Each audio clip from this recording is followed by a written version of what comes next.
नमस्ते दोस्तों, मैं हूं आपका होस्ट और आज हम एक ऐसी जगह की कहानी में गोता लगाएंगे जहां सुंदरता और भयावहता एक साथ सांस लेती है।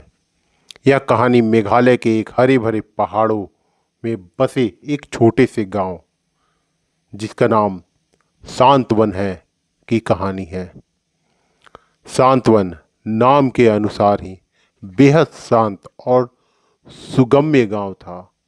यहाँ के लोग दिल के इतने साफ थे कि उनकी मुस्कान में पहाड़ों की ताजगी और नदियों की पवित्रता झलकती थी।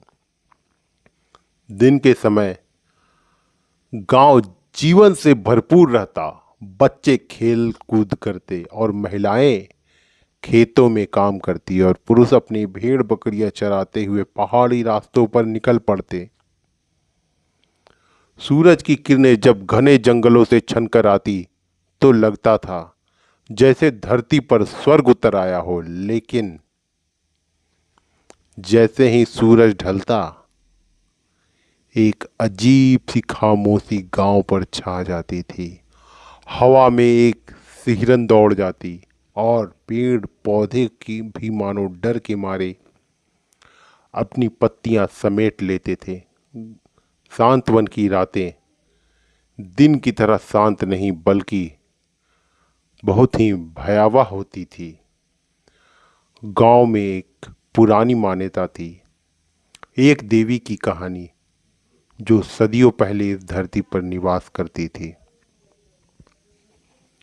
लोग कहते हैं वो इतनी सुंदर थी कि चंद्रमा भी उसके सामने फीका पड़ जाए। उसकी आंखों में तारों की समान चमक थी और उसकी वाणी में नदियों का संगीत था। वह गांव की रक्षक थी, लोगों की खुशियों का प्रतीक। लेकिन एक बार उसने एक ऐसा कर्म कर दिया जिसके लिए उसे देवलोक से शापित कर दिया गया।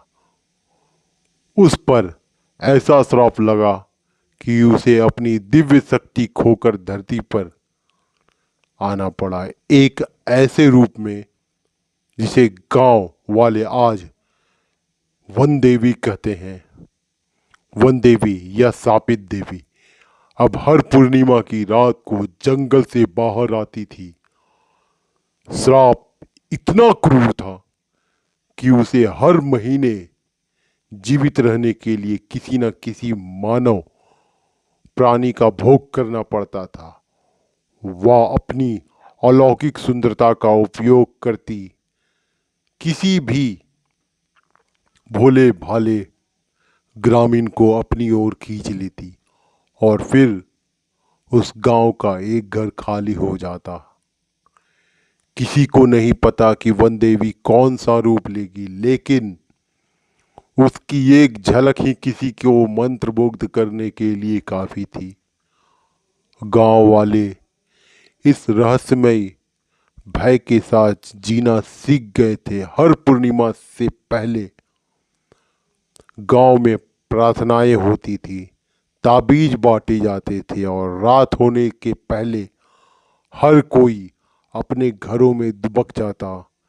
लेकिन इस बार गांव में एक नई रौनक आई थी। एक युवा शहर से पढ़ लिख कर आया था, इसका नाम रवि।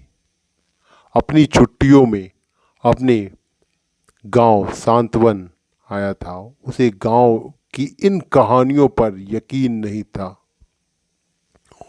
वह इन सबको केवल अंधविश्वास मानता था।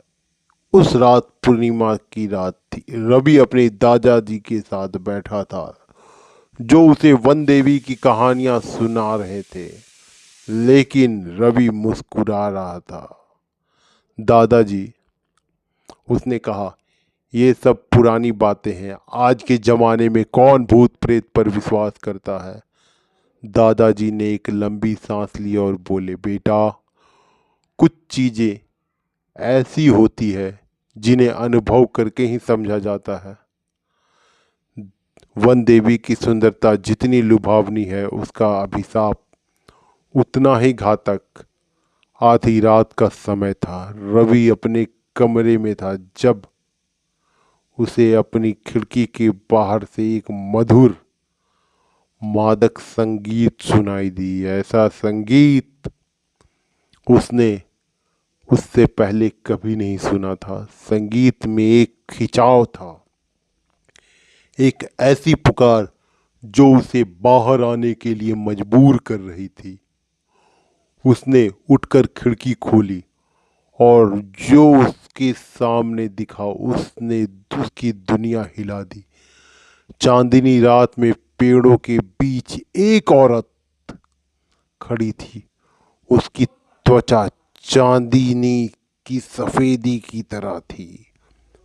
उसके बाल रात के अंधेरे से काले और उसकी आंखों से ऐसी रोशनी निकल रही थी जैसे स्वर्ग से तारे उतरे उनमें समा गए हो। वो इतनी सुंदर थी कि रवि एक पल के लिए सांस लेना भी भूल गया। वह किसी देवी के से कम नहीं लग रही थी। वह देवी उसके दिमाग में एक तेज कौंध हुई, लेकिन उसकी सुंदरता ने उसके सारे डर को निगल लिया। वह धीरे धीरे अपने कमरे से बाहर निकला, उस मधुर संगीत और उस अलौकिक सुंदरता की ओर जहां उसे नहीं जाना चाहिए था। दादाजी की चेतावनी, गांव की कहानियां सब उसके मन से गायब हो गई थी।